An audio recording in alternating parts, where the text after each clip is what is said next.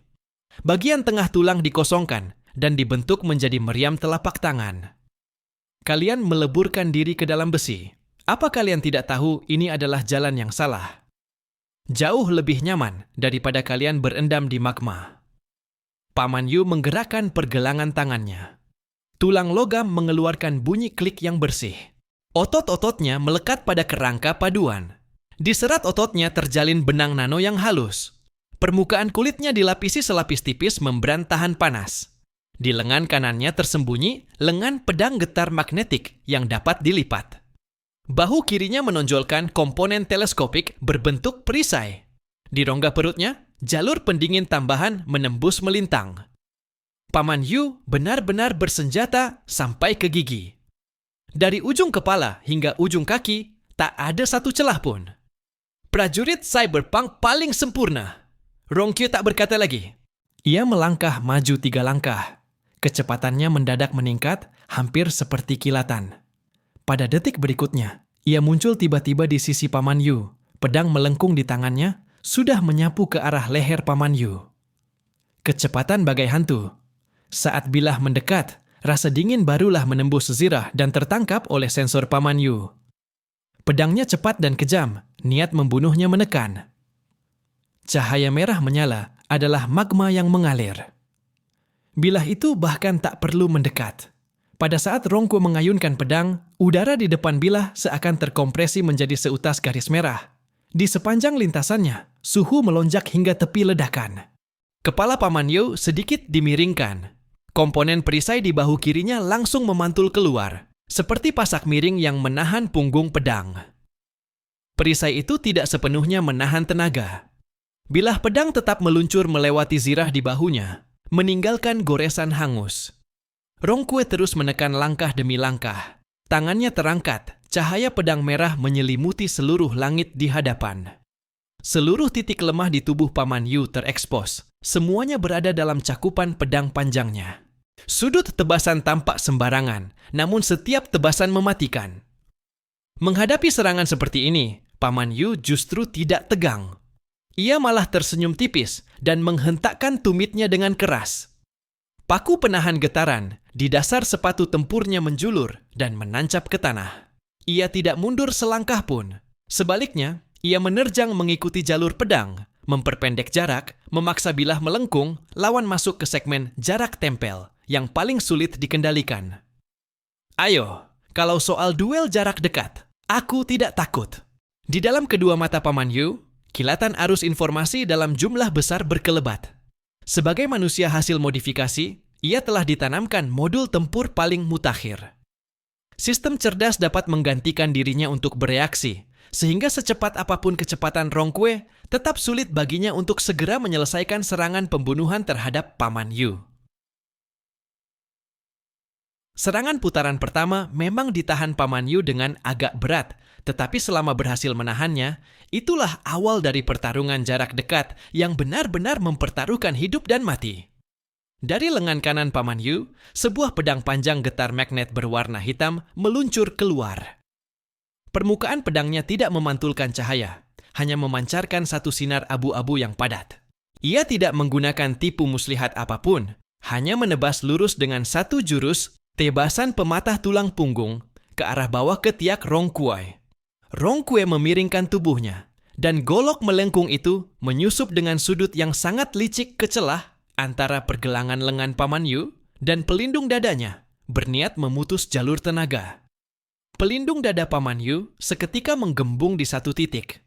Pelat tulang rusuk keras di bagian dalam, otomatis terdorong keluar, memantulkan tebasan itu dari sela rusuk. Benturan antara kekuatan dan kekuatan hancur dalam setiap detail kecil. Angin pedang Rongkue begitu cepat hingga udara mengalir seperti air. Namun, reaksi Paman Yu justru seperti mesin berat yang telah disetel dengan presisi. Setiap putaran sendi adalah pilihan dengan efisiensi tertinggi.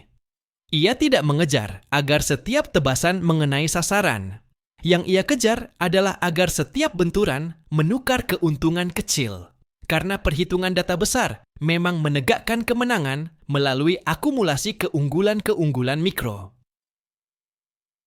Selama terus memecahkan jurus lawan, ia dapat memaksa pihak lawan menyerang dari sudut tertentu, menyingkap momen wajib saat jalur pedang berganti tangan. Dua eksistensi dengan daya tempur di atas 30.000 poin, bertarung hidup dan mati dalam ruang sempit. Tetapi kecepatan mereka terlalu tinggi, telah berubah menjadi bayangan merah dan hitam. Benturan antar bilah memekik nyaring, suara besi beradu menggema ke segala arah, berjalin menjadi melodi hidup dan mati. Hanya limpahan kekuatan semata sudah cukup untuk menghancurkan permukaan batu yang luar biasa keras di bawah kaki menjadi bubuk, membuat bumi terus runtuh dan amblas. Sekarang, pada ronde ke-33, Paman Yu dengan ringan menekan sebuah penanda di dalam benaknya. Ujung kakinya berputar, dan bilah pedang di lengan kanannya bersentuhan dengan mata golok lawan, memercikan jerit tajam logam yang menusuk telinga. Arah serangan Rongkue terseret setengah cun olehnya, dan garis pusat tubuhnya pun menyingkap satu celah kosong yang telah lama ditunggu Paman Yu. Getaran magnet. Lengan pedangnya tiba-tiba bergetar. Frekuensinya melonjak dari rendah ke tinggi dalam satu loncatan. Badan pedang tetap tak bergerak, tetapi mata pisaunya seolah bertumpuk menjadi 10 lapis. Garis merah aliran magma yang menempel di pedang itu mendadak terputus, dan untuk pertama kalinya serangan Rongke tersendat. Pelindung dadanya menerima gaya yang tidak merata, dan dari titik paku keling menyembur seutas percikan api. Tentu saja Paman Yu tidak akan melewatkan kesempatan sebagus ini. Pertarungan antar ahli, terlebih lagi duel jarak dekat paling berbahaya yang mempertaruhkan hidup dan mati, kemenangan dan kekalahan, ditentukan dalam sekejap. Tubuhnya yang kekar mendadak menerjang ke depan. Perisai bahu kiri mendorong keras, menahan golok panjang Rongke sesaat. Gerakan itu membuat postur Rongke goyah. Paman Yu memanfaatkan kesempatan, melangkah masuk satu langkah, dan menghantam tepat ke pinggang serta rusuk Rongke. Boom! Suara tumpul menggema. Itu adalah benturan berat antar tubuh, seperti zenderang perang yang dipukul keras. Tubrukan bahu itu tidak indah, tetapi menekan seluruh bobot zirah dan tenaga internalnya ke satu titik kontak tersebut. Rongkue merasa seolah-olah ditabrak gunung dari depan. Sekuat apapun fisiknya, bahunya tetap dilanda nyeri luar biasa. Ia terhempas dan terlempar ratusan meter jauhnya. Lava di bawah kakinya memercik membentuk lingkaran-lingkaran api raksasa. Menarik. Rongkue menjilat sudut bibirnya. Darahnya menguap menjadi seutas kabut putih. Aliran jurus pedangnya yang semula luwes akhirnya sedikit terganggu. Namun kekalahan singkat itu tidak membuatnya patah semangat. Ia segera menyesuaikan postur, dan arah bilahnya berubah mendadak. Tangan kirinya ternyata menyodorkan sebilah pisau pendek dari pinggang. Swus! Ia melesat ke depan, Paman Yu, bagaikan hantu. Punggung pisau pendek itu bergelombang bergerigi, seperti segmen gelombang api yang terus mengalir, menusuk lurus ke bawah rusuk Paman Yu. Ia mencari sambungan-sambungan zirah. Hanya dengan cara itu, ia bisa lebih dulu membongkar zirah Dewa Iblis Paman Yu yang keras tak tertandingi. Paman Yu tidak mundur. Sebaliknya, ia justru merapat maju. Pelat pelindung dada yang menempel pada tubuh otomatis meningkatkan tekanan, seakan-akan ia menabrakkan diri ke pelukan lawan. Pedang di lengan kanannya tidak digunakan untuk menangkis pisau pendek, melainkan meluncur turun mengikuti tepi luarnya, dengan ujung pedang mengait lurus ke tulang pergelangan tangan Rongkue. Badan pedang diputar sedikit, lalu menyusuri tulang dan masuk ke lengan bawah lawan. Jari-jari Rongkue nyaris tak terasa mati rasa, dan pisau pendeknya pun melambat satu garis. Satu garis itu sudah cukup. Siku kiri Paman Yu menghantam ke atas dengan keras, tepat mengenai bagian tengah pelindung dada Rongkue. Rongga dadanya bagaikan mesin kompresi. Tenaga meledak dalam sekejap, membentuk gelombang kejut yang pendek, ganas dan lurus, Pelindung dada Rongkue terbelah secara vertikal, membentuk satu celah, dan cahaya magma di dalamnya menyembur keluar. Tidak mungkin. Di mata Rongkue akhirnya berkelebat cahaya kepanikan. Seiring bertambahnya waktu pertarungan antara dirinya dan Paman Yu, seluruh jurusnya telah diingat dengan jelas oleh Paman Yu dan dianalisis untuk menemukan sudut serangan paling optimal. Manusia magma, pinjamkan sedikit api. Paman Yu terkekeh. Bilah pedang di lengan kanannya menyedot panas yang bocor, menelannya ke punggung pedang. Cahaya abu-abu di punggung pedang itu, lapis demi lapis digantikan oleh cahaya merah. Ia menekan kembali, api pinjaman, itu menyusuri permukaan pedang. Tebasan miring, tebasan lurus, tebasan mendatar. Dalam satu tarikan napas, ia mengukir 7 bekas api terbalik di tubuh Rongkue. Rongkue akhirnya mundur. Arah pedangnya kacau, napasnya terengah-engah. Ia akhirnya mengerti. Manusia ini, pada ranah pertarungan jarak dekat, ternyata sama sekali tanpa celah. Ia mendengus pelan. Kedua bilahnya berputar bersamaan, membentuk cincin mata pisau tertutup, mencoba menggunakan jurus koridor untuk menjebak Paman Yu sampai mati. Namun respons Paman Yu tetap tenang dan terampil, sementara dirinya sendiri justru terburu-buru, berguling dan merangkak. Semakin lama bertarung, semakin jelas jurus-jurusnya dipecahkan oleh sistem cerdas Paman Yu, dan polanya kian transparan. Semua jurus, begitu digunakan untuk kedua kalinya, tidak akan pernah lagi efektif. Semakin bertarung, semakin besar kerugian Rongkue. Pedangnya terasa kian berat, dan kecepatannya kian menurun. 2 pedang melawan 2 pedang, belum lagi dari tubuh Paman Yu sesekali memancar meriam energi, yang pada jarak dekat langsung menghujani tubuh Rongkue dengan tembakan brutal. Rongkue telah terperosok jauh ke dalam lumpur pertempuran. Tiba-tiba Paman Yu menarik kembali pedangnya ke dalam lengan. Seluruh tubuhnya merendah, dan kedua tinjunya menghantam tanah bersamaan. Gelombang getar bawah tanah menyebar dari dirinya sebagai pusat, seperti jaring tak kasat mata yang membekukan lava di sekitarnya selama setengah tarikan napas. Setengah tarikan napas itu cukup baginya untuk melompat, berputar, dan dari atas cincin bilah, menjatuhkan satu sikutan keras tepat ke pangkal leher Rongkue. Kedua lutut Rongkue melemas, golok melengkungnya terjatuh ke permukaan lava, memunculkan rentetan gelembung mendidih. Paman Yu menghirup satu tarikan udara panas, seperti baru saja melepas sabuk pengaman dari kabin kendaraan berat. Ia mengangkat tangan, membalikkan pergelangan, dan dengan satu tebasan sederhana serta bersih, sepenuhnya memutus tenggorokan Rongkue. Sebuah kepala melayang tinggi ke udara, dan kehidupan Rongkue pun padam sepenuhnya di sana. Pertempuran berakhir. Paman Yu benar-benar ingin menyalakan sebatang rokok. Pada saat seperti ini, itulah momen paling menyenangkan bagi seorang pria parubaya. Namun mengenakan zirah tidaklah praktis, maka ia berkata kepada sistem cerdas, "Tolong bantu aku pasang satu plester nikotin." Lautan api bergolak, pulau-pulau batu naik dan turun. Lawan Liang Yue adalah Yan Zhang, pria yang tampak memiliki tonjolan-tonjolan aneh di punggungnya, bertubuh lebih dari 3 meter, dengan penampilan menyerupai batu. Namun Liang Yue sudah mengingat dengan jelas kemampuannya. Ia adalah seorang dari tipe karakteristik, eksistensi kuat, yang dapat berubah menjadi raksasa lava. Yang Xin tersenyum dan berkata kepadanya, "Guru Liang, ini adalah batu yang panas dan keras. Tepat sekali untuk dijadikan batu asah pedangmu." Yan Zhang menyilangkan kedua lengannya di dada, mengangkat pandangan ke arah Liang Yue di kejauhan. Suaranya rendah dan berat. "Pakar kuat dari daratan, namaku Yan Zhang. Biar kulihat, apakah pedangmu layak untuk nyawamu?" Liang Yue mendorong ringan punggung pedang naga. Bergaung dengan ibu jarinya, suara logam bergetar pelan. Menghadapi provokasi Yan Zhang, ia hanya menjawab dengan dingin, "Coba saja, bukankah nanti akan tahu?" Yan Zhang tidak berkata apa-apa lagi, tetapi tubuhnya tiba-tiba mengembang. Tubuh raksasa setinggi lebih dari 3 meter itu membesar seperti balon yang ditiup, hingga akhirnya berubah menjadi raksasa lava setinggi 100 meter. Kulitnya adalah batu yang dialiri magma merah menyala. Di punggungnya, 10 mahkota api di tulang belakangnya menyala satu persatu, seperti deretan kawah gunung berapi yang menyala.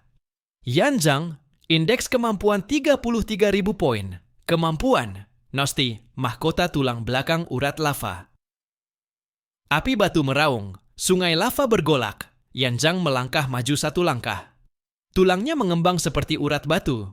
Kulitnya berubah menjadi zirah batu merah, kehitaman yang mengalir. Dan satu demi satu mahkota api di punggungnya menyemburkan magma yang mengamuk. Ia menunduk memandang Liang Yue di kejauhan, lalu mengangkat tinju raksasanya. Boom! Tinju itu menghantam ke bawah. Dalam sekejap, permukaan tanah meledak, gelombang api menjulang ke langit.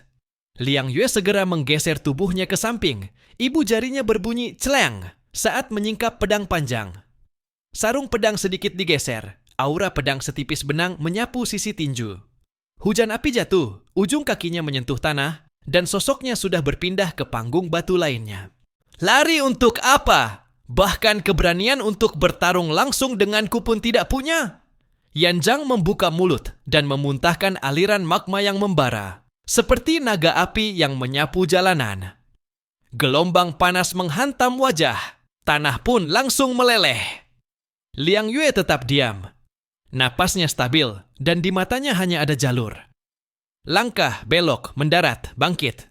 Pedang panjang naga bergaung menyapu miring ke atas. Energi seorang mahaguru bela diri, kemampuan khas miliknya, memancar dari mata pedang sebagai cahaya hitam transparan, berubah menjadi dinding raksasa yang bertabrakan dengan angin tinju membara milik Yanjang. Bahkan di ruang bawah tanah, dengan kepadatan tanah yang sangat tinggi, pertarungan 2 orang ini tetap tak tertahan. Area daratan yang luas retak, dan magma di bawah tanah menyembur keluar. Boom! Boom! Boom! Yanjang membuka mulut lebar-lebar. Serangan meriam magma yang sangat cepat menyembur keluar, menghantam Liang Yue seperti tembakan senapan mesin. Ratusan peluru magma berjajar di udara, lalu turun seperti tirai peluru. Detik berikutnya, semua peluru magma itu tiba bersamaan. Pinggang Liang Yue sedikit merendah, punggung pedang menepuk tanah ringan. Pantulan tenaga mendorong seluruh tubuhnya meluncur ribuan meter, seperti daun gugur yang menyapu permukaan air. Indah sekali menghindar. Tapi dengan caramu ini, kau tidak akan pernah bisa mengalahkanku. Yanjang tertawa keras, kedua lengan batunya bersilang, tinju raksasa menghantam bertubi-tubi. Setiap tinju membawa ledakan udara yang mengerikan. Aura pedang dan angin tinju saling berbenturan, berbunyi nyaring, percikan api berhamburan. Pedang Liang Yue tidak merebut serangan, tidak beradu keras. Ia hanya mengangkat pedang untuk menepis kekuatan saat angin tinju mendekat. Gerakannya seperti menulis aksara, langsung dan bersih. Namun serangan Yanjang semakin ganas. Lapisan zirah batu makin menebal. Cahaya api menyembur dari celah-celahnya, seolah hendak menelan seluruh kota. Berlututlah padaku. Ia menginjak hingga panggung dasar retak. Tubuh raksasanya menerjang maju dan kembali memuntahkan magma. Jarak dekat. Panas yang mematikan. Rambut Liang Yue terangkat oleh gelombang panas. Ia akhirnya berbicara. Kau terlalu lambat. Ia tidak mundur, malah maju. Dalam sekejap, ia menembus lengkungan terdalam dari gelombang api. Bilah pedang menyapu sisi aliran magma, menggoreskan bekas putih. Detik berikutnya, ia sudah melesat ke depan dada Yanjang. Ini adalah posisi paling berbahaya, sekaligus paling aman. Tubuh Yanjang yang besar tak sempat menarik tinju kembali. Sudut semburan magma pun sudah terlewati. Ukuran tubuh yang terlalu besar membuatnya tak mampu menyeimbangkan kecepatan dan kelincahan. Namun Yanjang tidak panik, malah menyeringai dingin. Sok tahu. Yanjang menggeram rendah. Zirah dadanya menggelembung. Lempeng batu menutup rapat lapis demi lapis. Ia sangat percaya diri. Sekalipun kau mendekat, kau tidak akan bisa menembus pertahananku. Terhadap kemampuannya sendiri, ia memiliki keyakinan penuh. Dalam hal pertahanan, dialah yang terkuat di antara 5 orang itu. Bahkan jika 4 orang lainnya bergabung, menembus pertahanannya pun tidaklah mudah. Maka ia tidak percaya bahwa manusia bertubuh kecil di hadapannya mampu menghancurkan pertahanannya. Namun tatapan Liang Yue justru semakin tenang. Ia mengangkat pedang sejajar dengan ujung hidungnya, seolah memastikan napas di hadapan cermin. Kekuatan genggaman jarinya berkurang dari 3 bagian, kembali ke 2 bagian, lalu turun ke 1 bagian. 1 titik niat. Dengan suara nyaris tak terdengar, ia melafalkan seakan berkata pada dirinya sendiri, ketulusan mencapai puncak, emas dan batu pun akan terbuka. Gerakan pedang dimulai, tanpa cahaya gemerlap, tanpa dentuman keras. Hanya 1 garis pedang yang sangat tipis dan lurus, membentang dari tumitnya hingga ujung pedang.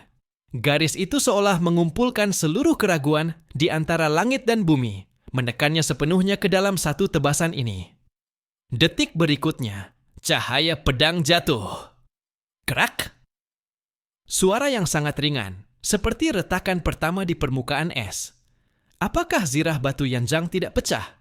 Tidak. Lempeng zirah paling tebal di dadanya runtuh dari dalam keluar, seolah ditekan 1 jari oleh tangan tak terlihat. Senyumnya membeku, cahaya api berlarian di celah-celah, lalu ditelan oleh kegelapan yang lebih dalam. Bagaimana? Mungkin. Ia menunduk. Retakan di dadanya memanjang lurus ke bawah, mengikuti garis vertikal yang ditunjuk ujung pedang Liang Yue. Lapisan zirah batu kehilangan penopang 1 demi 1. Urat api di dalamnya, seperti diputus jarum, padam menjadi hitam.